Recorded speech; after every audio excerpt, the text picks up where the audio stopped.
Hey friends, and welcome back to another 1 p.m. live from the Birmingham Museum Facebook Live. I'm here with Donna today. I'm Caitlin, and we're going up to the Memorial Day holiday next week. And nowadays, it's kind of the start of summer. People are out barbecuing and everything, and I think we've kind of lost what Memorial Day was originally set out to do. So it became a federal holiday in 1971, but it actually has roots all the way back in the 1860s. And it was originally founded as a way to honor those who had died during the Civil War, which had very recently ended. And the Civil War, I mean, just like seismic changes to American society. I mean, we didn't have like national cemeteries until we needed them after the war, and that's where Arlington Cemetery gets its start and everything. So we thought we would talk a little bit about some of the Civil War veterans that came from Birmingham and ways that, their service led to Birmingham becoming the Birmingham that we know today. Yeah, so I do have to start off with John Allen Bigelow. I know everybody talks about him, and I do have to say I probably have the tiniest bit of a crush on him, just a little bit. Not only was he, he was cute. I think he was cute. I admit it. But he was funny too. We have so much more than just his war records. So you kind of, throughout the years, we're just reading about him and seeing what other things he did before and after, and even during the war. He was a pretty cool guy. So at about 17 years old, he injured his left hand in a mill accident. He would go to school, become a teacher, work in Poppleton's store here in Birmingham. And then when the Civil War broke out, he tried to join, and he was told no, his injury was too severe. So he actually was able to get in a clerking position, and then he, after getting into the clerking position, he wrote himself into active service. As a bugler, we don't know if he could play a bugle or not. We didn't know if he could play the bugle. So as soon as he gets in, he starts fighting. He gets captured by the Confederate Army. Him and 72 of his closest friends. They steal the train because they're going to escape. Because they're captured, they're going to escape. They steal the train. Turns out it was not a Confederate train. It was a Union train. Of course, when he thinks he's going to ride victorious into the Union, being like, look, we stole the Confederate train. But no, so he was punished a little bit, and then he was, let go with an honorable discharge, with the idea that he would just go home. And no. So he rejoins under his John Allen instead of John Allen Bigelow.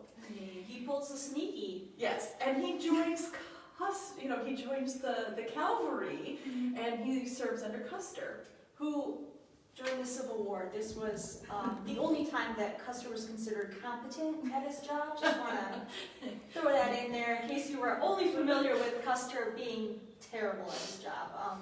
During the Civil War, he was considered okay. Not because of John Allen Bigelow. No, I'm going to claim that. I'm going to claim that, yeah, he was the only reason why Custer had any success.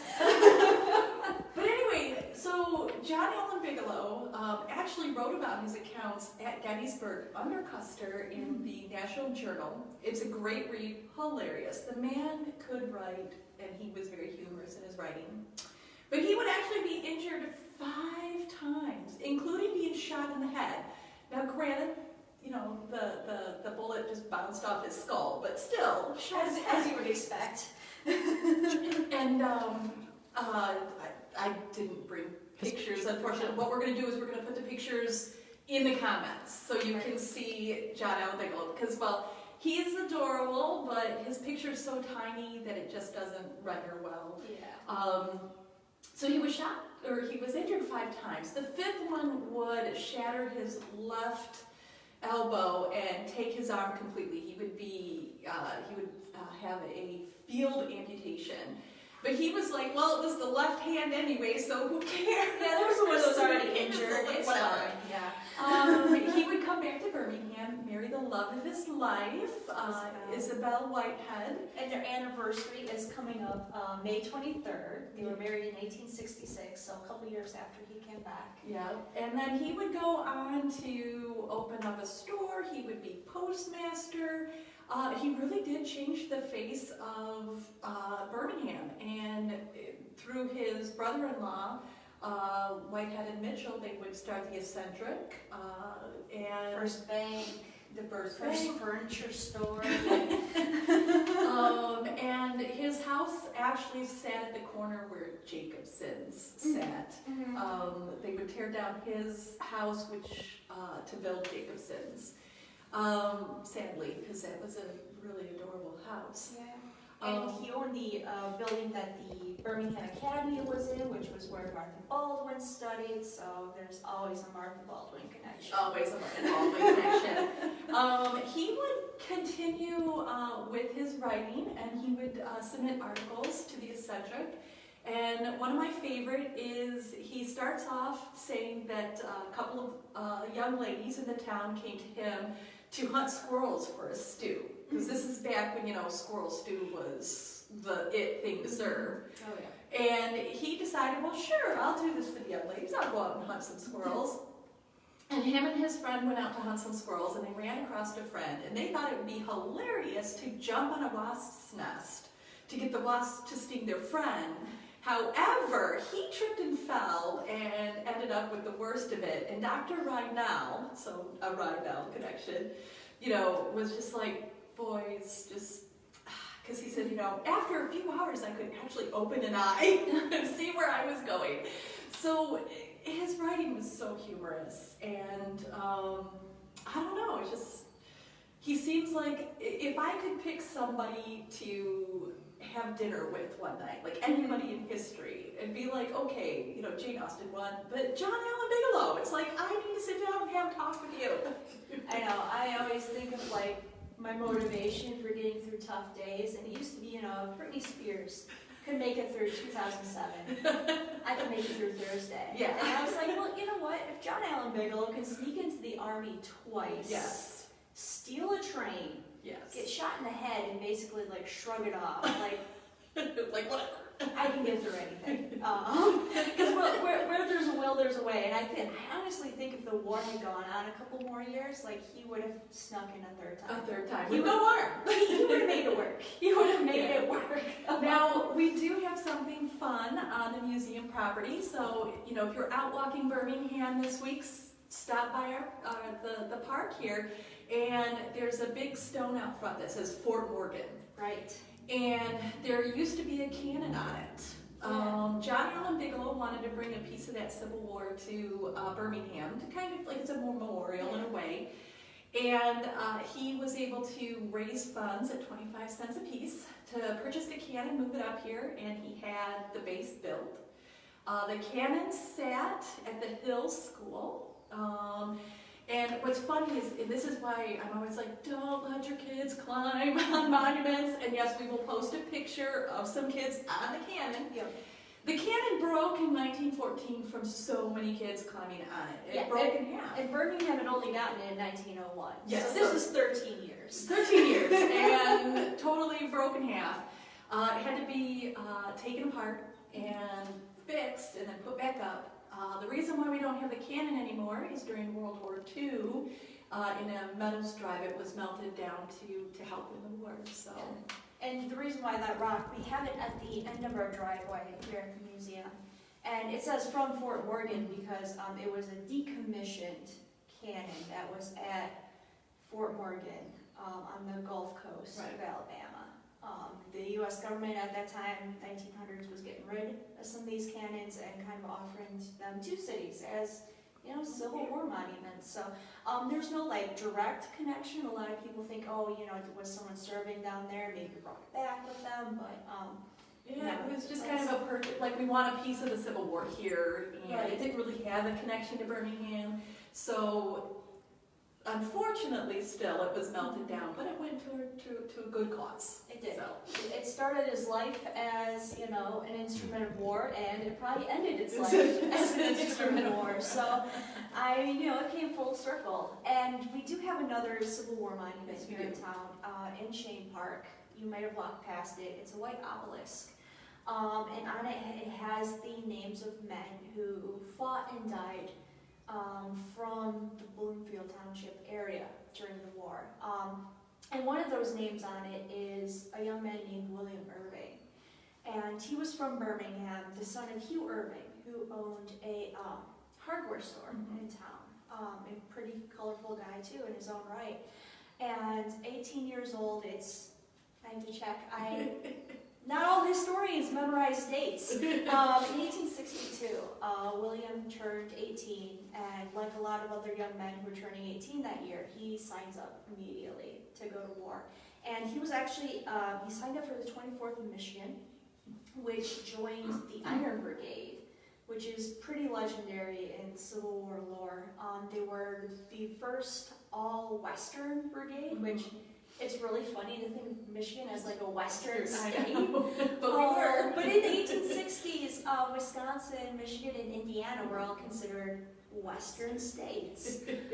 So the 24th Michigan joins the Iron Brigade, and there was actually another man from Birmingham, Henry Randall. He was also in the 24th. They're both in the Iron Brigade. And, on average, out of every 4 men that went away to fight, one of them did not come home during the war. For the Iron Brigade, flip that.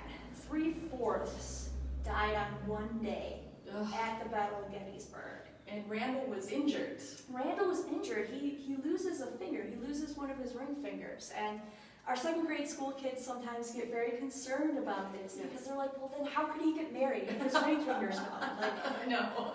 He made it work. He and his wife made it work.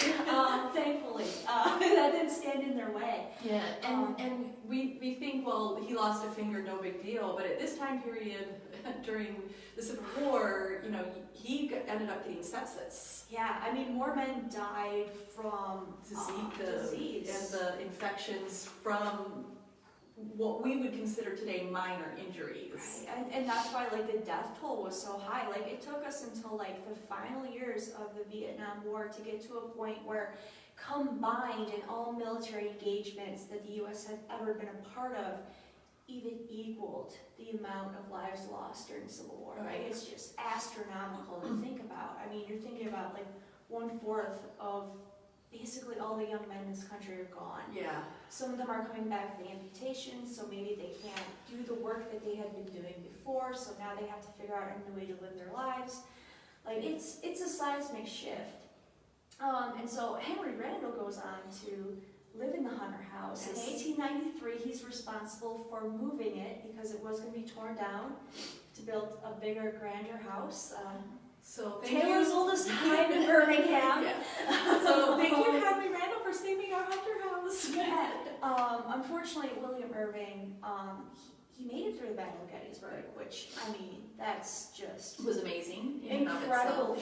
Because 3/4 of his regiment gone. After that, they had to bring in reinforcements from other eastern states, so it wasn't an all-Western regiment again. But he goes on, and he dies in 1864 in the Battle of Spotsylvania. And he was sighting a cannon at the time. And so word gets back to his father, Hugh. And Hugh decides that he wants to go and get his son's remains and bury them with the rest of his family at Greenwood Cemetery. And so Hugh had to travel behind enemy lines to find his son's remains and bring them back. And then after that, he decides that, he could do this for his son, but a lot of families in the region weren't able to. Right. They weren't able to have that kind of closure. So he decides that Birmingham's going to have a monument to honor the memory of those men.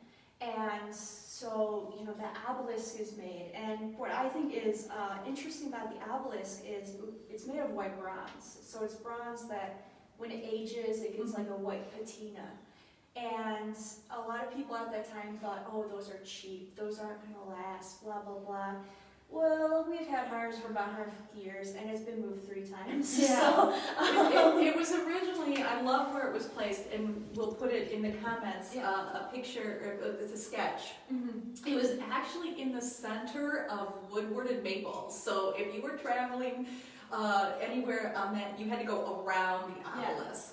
And then it was moved from there to the cemetery, then from the cemetery to City Hall, then from City Hall finally to its now resting place in Shane Park. So you can still see that obelisk, and you can still read the names of those who served and died. yeah, and he put up most of the funds for it. At that time, it was $1,600. Yeah. And of course, as we know, doing inflation calculations for any time period before 1913 is tricky, and you can't get an exact number, but today it would be around 40 grand. Yeah. And Irving put up most of that, so I mean, it wasn't an insignificant thing at that time. Right. So. Yeah. So we had a lot of men from Birmingham serve, and really in some pretty famous battles, some pretty famous regiments, but you know, there were people still at home. And we found this, it's really neat. It was in the eccentric. It is by Libby Whiting, who was Henry Randall's sister.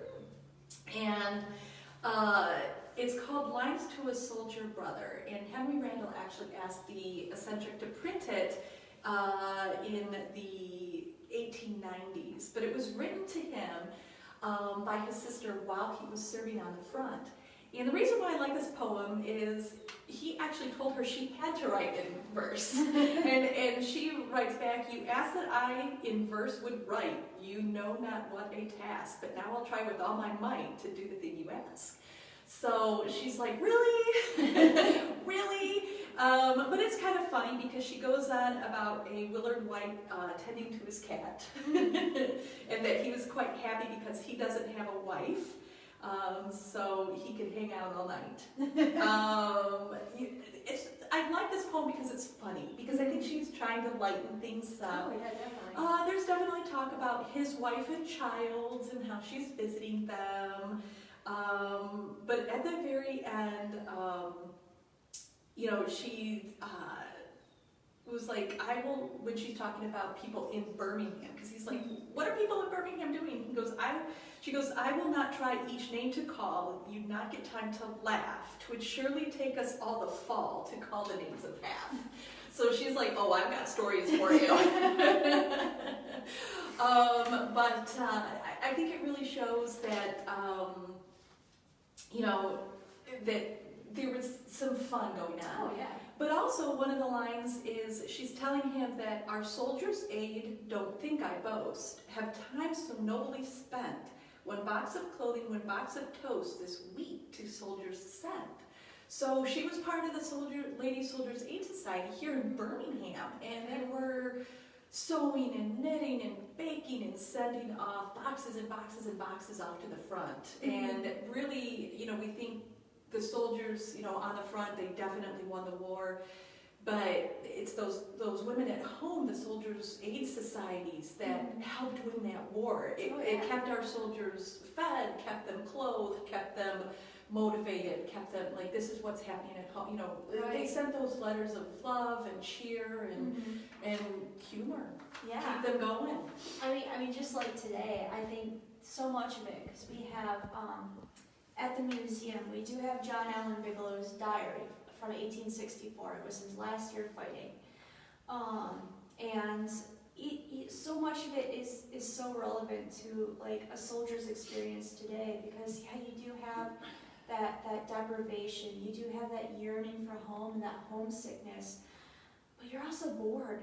You know, he has just entries where it's just like, well, you know, we camped out on the ground. Yeah. You know, and it's that for days and days, or you know, it won't stop raining, so we can't go anywhere, we can't do anything.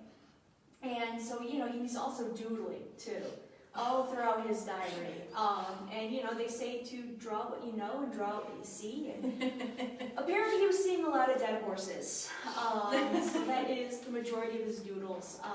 He had many talents. I don't think drawing was one of them. Drawing was not one of them. but yeah, and just like a lot of soldiers today too, he did have, at the very end, he had his will drawn up. Okay. And he was in his 20s. He didn't have much to his name. But I think it's so touching that even though he and Isabel wouldn't marry for another couple years, he's still thinking about her so much. So many of his entries are like, oh, I think B has forgotten me. He calls her B. He's like, oh, I got a letter from B. I'm so excited. I'm so excited. And at the end in his will, he's just like, well, like half of what I own, I just give to my parents, and the rest send to Isabel White in Pontiac, Michigan. So he definitely loved her. That's a true love story too. I mean, oh, definitely. Her letters got him through. I think gotta be injured 5 times.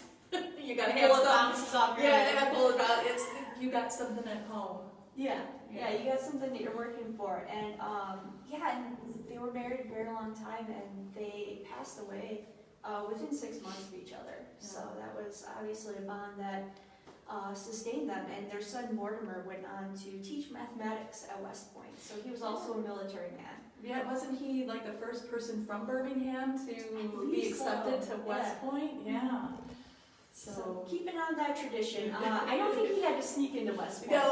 So I think with a father like John Allen Bigelow, it was not hard to be able to be like, look, this is who my family is. So the U.S. government was like, listen, if we don't let him in, he's going to find a way to sneak in. Yeah. This is just where there's a will, there's a way. Yeah. And the Bigelow's will is the size of the continental United States. So. Yeah. So yeah, I mean, we kind of talked about kind of the more standout veterans and kind of their stories and how people who lived in Birmingham in the past kind of celebrated Memorial Day or Decoration Day, as it was known. So this Memorial Day, definitely enjoy your family. Well, however you can. Yes. However you can. But do remember that there's been a lot of bloodshed for us to be able to do that peacefully and with our families. So. Mm-hmm. Oh yeah, definitely. And I mean, there's still one of the things that started on Decoration Day was actually placing flags at the grave sites of soldiers who had fought. And so, that's something that like the Daughters of the American Revolution, a lot of other groups still do today. So if you're walking through Greenwood Cemetery, you'll definitely see that. And I think that's really cool. And I think it is really interesting too that Birmingham has had people all the way from the Revolutionary War buried through wars today, buried at Greenwood. Yeah. So all of our 1812 vets who founded Birmingham are buried in Greenwood. So we've got a Revolutionary War vet, we've got several 1812, we have Civil War, World War I, World War II. Mm-hmm. Yeah, so definitely Greenwood Cemetery is a destination, I think, this weekend, just to walk through and look at the flags and understand, where we get our freedoms. Yeah, and on our website we do have a walking tour of Greenwood Cemetery there too. So it doesn't just have soldiers' graves either. It's got the Utters, Martha Baldwin, obviously. Always Martha Baldwin. and a lot of other really interesting stories. So definitely, it looks like we're gonna have good weather, at least on Saturday. So come on out. It's a nice walk. So it's a nice walk. Oh, and we will have another live next week. We haven't decided on a topic quite yet, but we'll figure it out. We've got a week. Yeah. We'll figure it out. It'll be something fun. Yeah, definitely. So thank you so much for tuning in this week, and thanks for being here, and we hope you have a wonderful rest of your week.